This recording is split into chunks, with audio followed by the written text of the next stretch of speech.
Hello everyone. In previous video we have discussed about bacterial disease. Now we will move to viral disease. First is AIDS. Full name of AIDS is acquired immunodeficiency syndrome.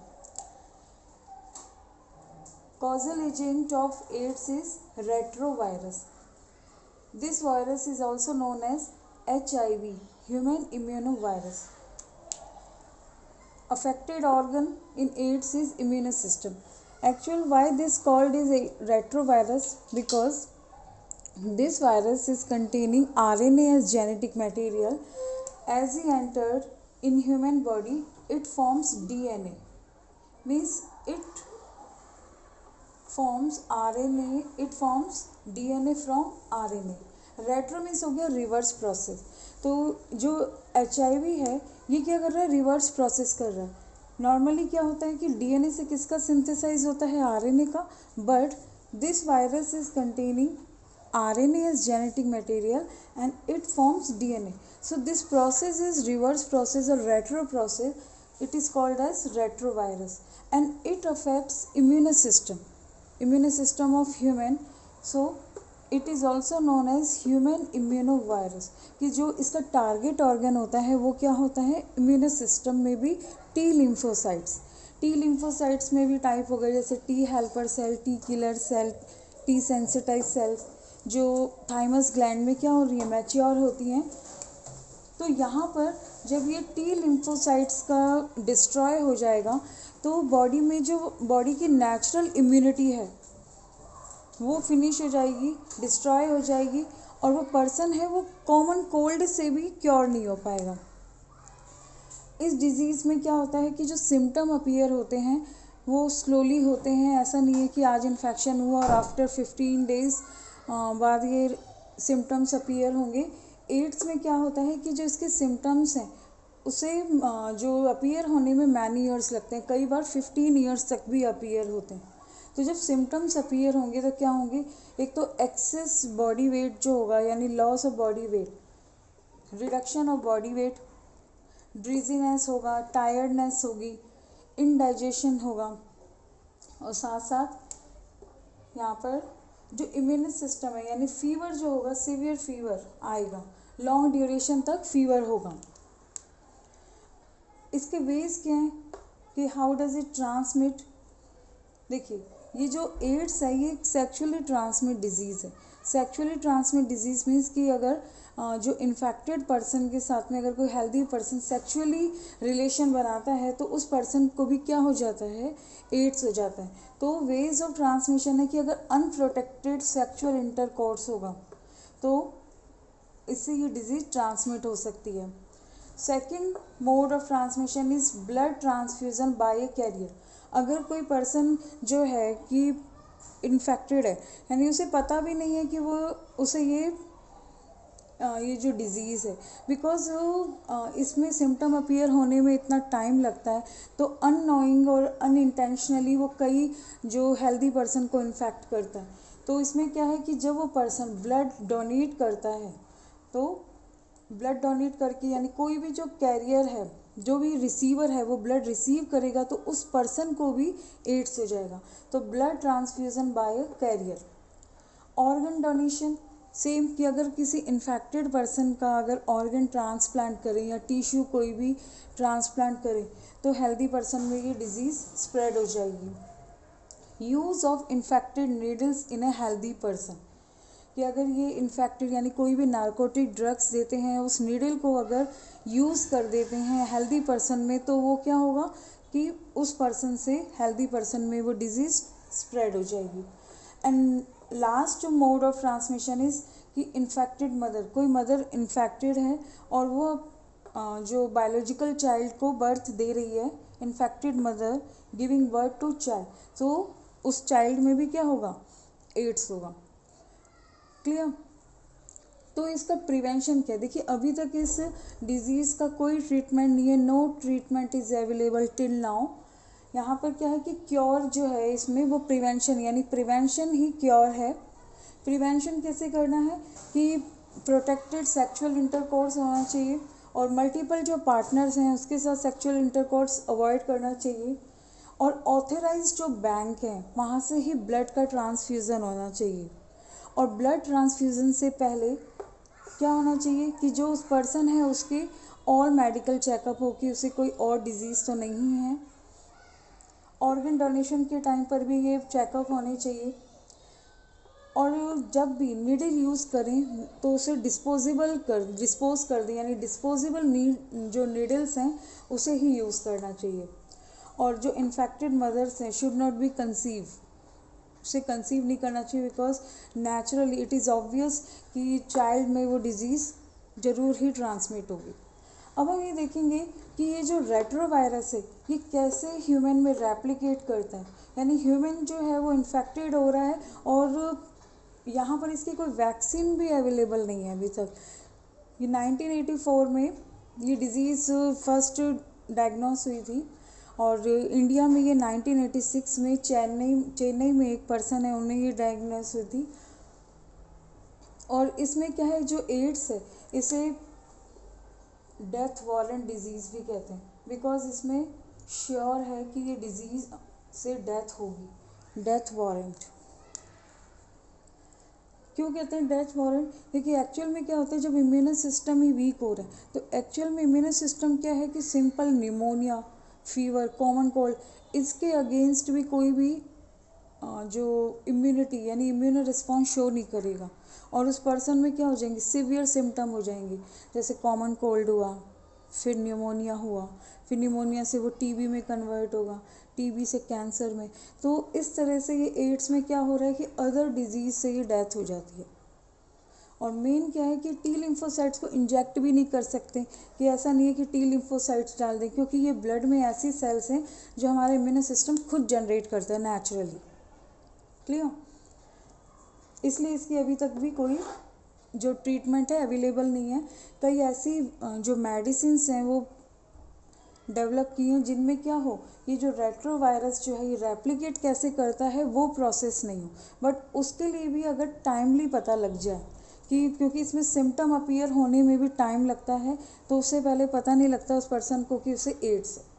अगर timely पता लग जाए तो फिर भी उसकी life को थोड़ा सा बढ़ा सकते हैं। ऐसा नहीं है कि डेथ नहीं होगी, डेथ फिर भी श्योर है, बट वो थोड़ी लाइफ क्या हो जाती है, लाइफ जो हम कहेंगे टाइम है वो इंक्रीज़ कर सकते हैं। तो अब हम देखते हैं कि रेट्रोवायरस कैसे ह्यूमन में रेप्लिकेट करते हैं।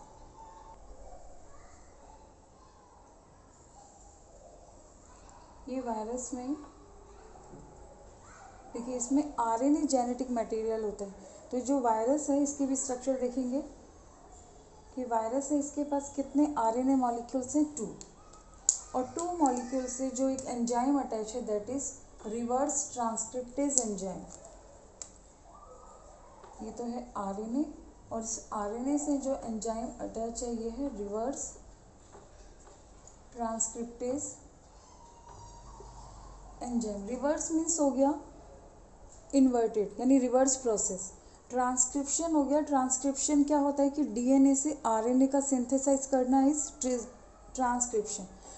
बट अगर आरएनए से डीएनए बने तो उसे हम कहेंगे रिवर्स ट्रांसक्रिप्शन, और ये जिस एंजाइम की हेल्प से होता है वो है रिवर्स ट्रांसक्रिप्टेज एंजाइम। तो रिवर्स ट्रांसक्रिप्टेज जो है ये इसमें एचआईवी में ये प्रेजेंट है। अब यहाँ पर ये प्रोटीन कोट में ये जेनेटिक मटेरियल है, इसकी जो लेयर है ये प्रोटीन कोट, यहाँ से ये आउट हुआ reverse transcriptase enzyme with RNA, और यहाँ पर एक सेल प्रेजेंट है वो है ह्यूमन सेल।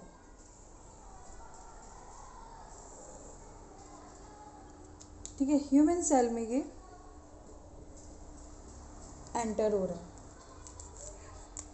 ये है plasma membrane of animal cell और ह्यूमन सेल।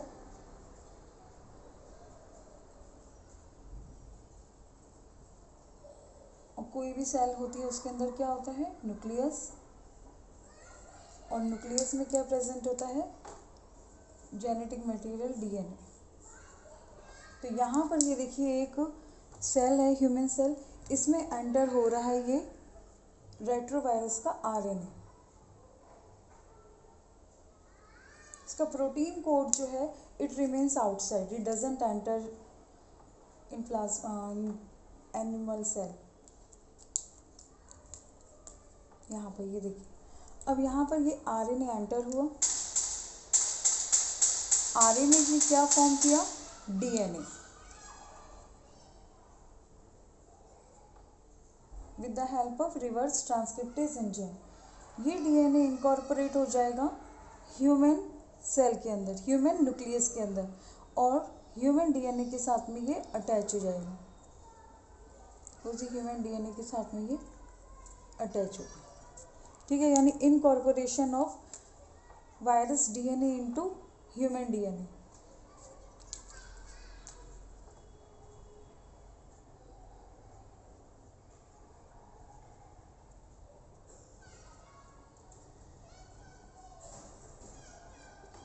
अब यहाँ पर ये जो डीएनए है, आपने मॉलिक्यूलर बायोलॉजी में क्या पढ़ा है कि ह्यूमन जो डीएनए होता है वो उसमें ट्रांसक्रिप्शन होगा, ट्रांसक्रिप्शन से वो क्या बनाएगा, आरएनए का सिंथेसाइज करेगा।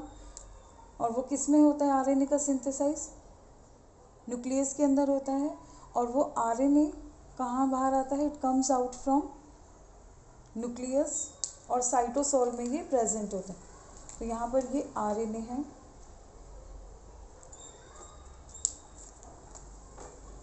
अब यहाँ पर ये जो आरएनए बन रहा है इसके अंदर ये आरएनए भी सिंथेसाइज होगा, यानी वायरल का जो आरएनए है वो भी अटैच है।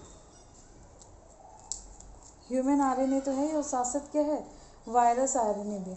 और वायरस आरएनए में क्या प्रॉपर्टीज़ हैं कि वो अपना आरएनए सिंथेसाइज करके वही सेम वायरस बनाएगा, यानी उस ह्यूमन सेल के अंदर ही ये मल्टीपल कॉपीज़ बनाता है, किसकी, एचआईवी की और रेट्रोवायरस की।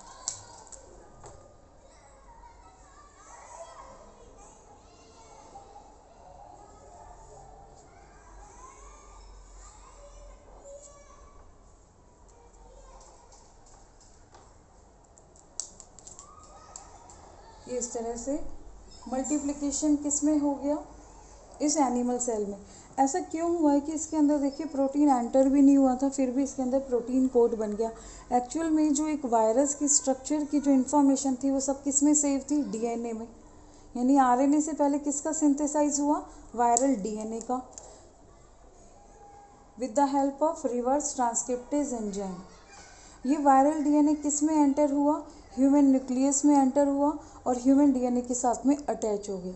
अब ह्यूमन डीएनए के साथ अटैच होने पर वो सिंपली जो प्रोसेस होता है कि डीएनए से किसका सिंथेसाइज हुआ, एमआरएनए का हुआ, एमआरएनए से किसका सिंथेसाइज होगा, प्रोटीन का होगा।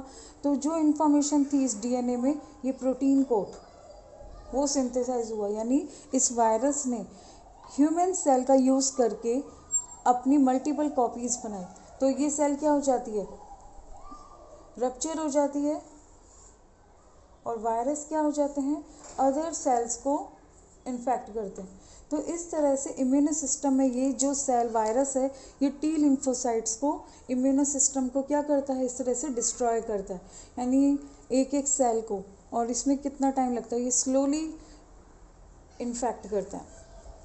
तो रेप्लिकेशन आपको समझ आया कि first of all virus infects animal cell and virus RNA enters into cell and replicate itself with the help of reverse transcriptase.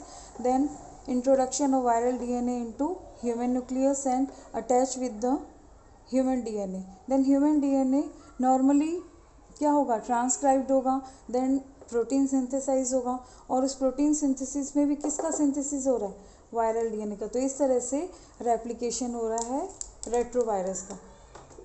अब हम देखते हैं कि ये जो रेट्रोवायरस है इसकी स्ट्रक्चर क्या, ये रेट्रोवायरस कैसा होता है, कितने प्रोटीन कोट होते हैं, कौन सा प्रोटीन है। बट आपके अगर एग्ज़ाम व्यू से देखें तो ये टॉपिक बिल्कुल भी मिस मत करना। आरबीएससी मैक्सिमम टाइम ये क्वेश्चन ये देती है कि रेप्लिकेशन रेट्रोवायरस का डायग्राम प्रेजेंटेशन दीजिए। तो आपको सिर्फ ये डायग्राम बनाना है जो 1 मार्क का होगा, इसलिए इस डायग्राम को स्किप मत करना। Now we see structure of virus or HIV. HIV virus की स्ट्रक्चर देखें तो जो आउटर कोट होता है वो होता है lipid bilayer, lipid bilayer means आपने जो सेल मेम्ब्रेन स्ट्रक्चर पढ़ी होगी इस तरह की, एक हेड होता है, टेल होती है, ये क्या है, ये लिपिड मॉलिक्यूल हैं इस तरह से, ये हेड, ये टेल, ये फॉस्फोलिपिड की बायलेयर है। इस तरह से 2 लेयर्स होती हैं फॉस्फोलिपिड की, 1 लेयर 2 लेयर, ये फॉस्फोलिपिड बायलेयर है। लिपिड मीन्स जो, हाँ, polar head and non polar head, आपने 11th क्लास में ये स्ट्रक्चर देखी होगी इस तरह से। ये लिपिड की 1 लेयर, ये 2nd लेयर, ठीक है। तो यहाँ पर लिपिड के इस तरह से ये बायलेयर प्रेजेंट है। फॉस्फेट अटैच होता है इसलिए इसे कहते हैं फॉस्फोलिपिड।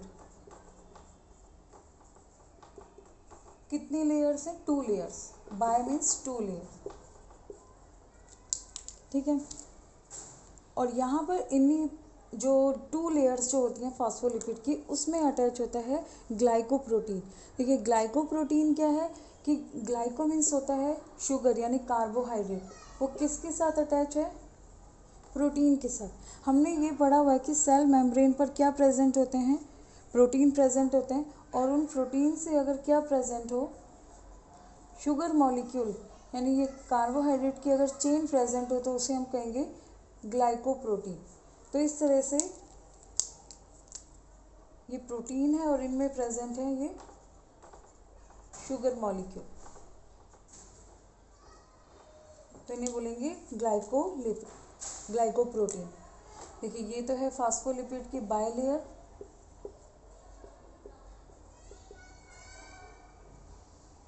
और ये है ग्लाइकोप्रोटीन। अब इंटरनली एक प्रोटीन कोट और होता है,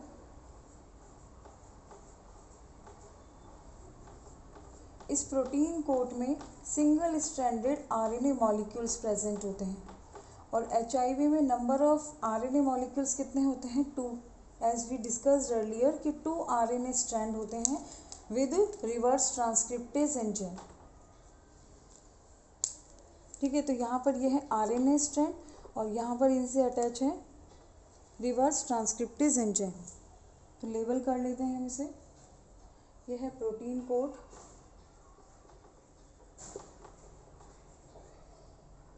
single stranded RNA molecule and reverse transcriptase enzyme.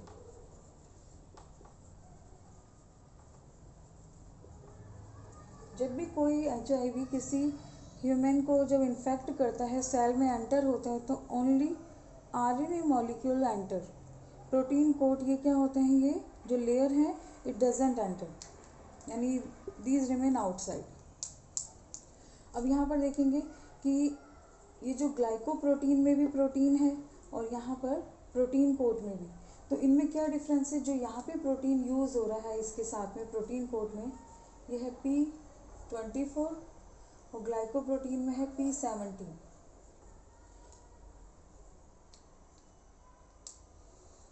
ठीक है। तो इस तरह से ये प्रोटीन की नंबरिंग दे दी है, ये मैटर नहीं करती है, हमें सिर्फ क्या याद रखना है कि ये कितनी लेयर्स हैं, क्या क्या हैं, ये नंबर ज़रूरी नहीं है, आपको बस ये ड्रॉ करना है कि फॉस्फोलिपिड की 2 layers, glycoprotein, protein coat, 2 RNA molecules with reverse transcriptase enzyme. अब डायग्नोस कैसे करते हैं कि किसी पर्सन को एड्स हुआ है, तो उसके लिए एक टेस्ट होता है, वो होता है एलिसा टेस्ट और एलाइजर टेस्ट जो बोलते हैं, ELISA test, enzyme linked immunosorbent एसे।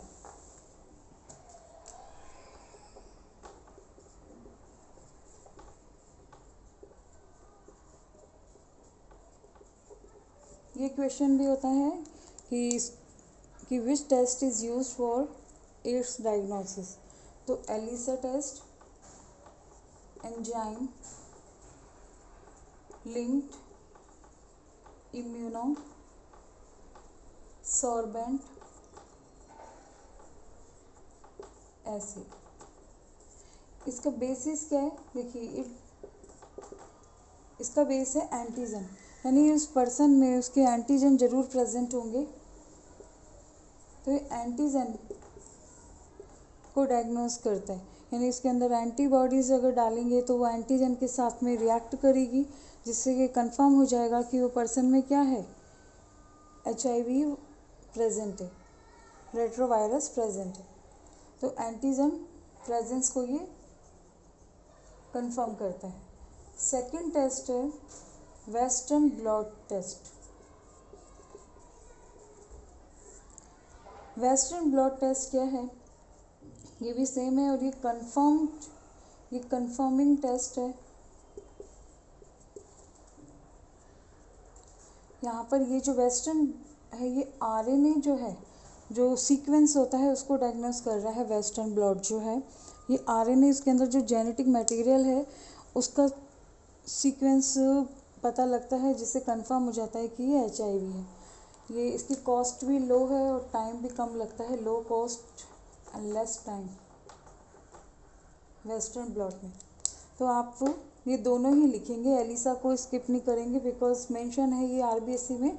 तो एलिसा अगर टेस्ट आप फर्स्ट लिखेंगे, और आपको ये भी पता होना चाहिए कि सेकंड टेस्ट कौन सा है, वेस्टर्न ब्लॉट टेस्ट।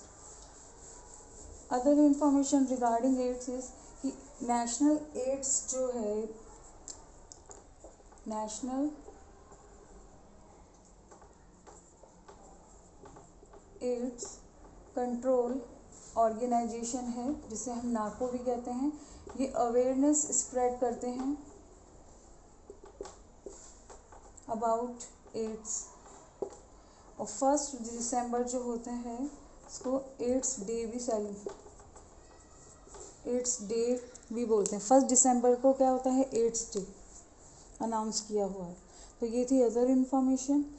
और इसमें आपने जितना पढ़ा इम्पोर्टेंट क्या है कि इसमें इसके जो प्रिकॉशंस, प्रिवेंशन, साथ साथ diagnosis test and most important is replication of virus. तो ये टॉपिक कंप्लीट होता है। And in other next class we will discussing other viral disease. Thank you.